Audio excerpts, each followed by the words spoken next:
இன்று மட்டும் சொல்லல, நீங்கள் ஆண்டவரை ஆராதிக்கிற பிள்ளைகள்,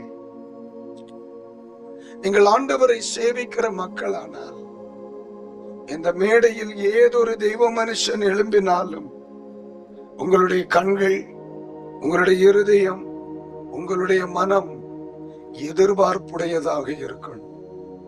சிலர் சொல்லுவாங்க, பாஸ்டர் எங்க பாஸ்டருக்கெல்லாம் கிருபை இல்லைம்பாங்க.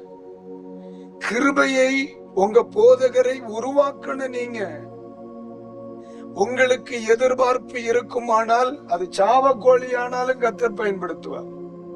அதுக்கு மேல ஒரு வார்த்தையே கிடையாது.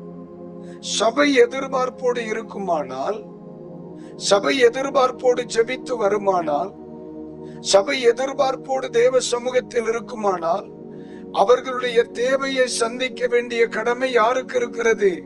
கர்த்தருக்கு இருக்கு. முன்னால கழுத நின்னாலும் கர்த்தர் பயன்படுத்துவார்.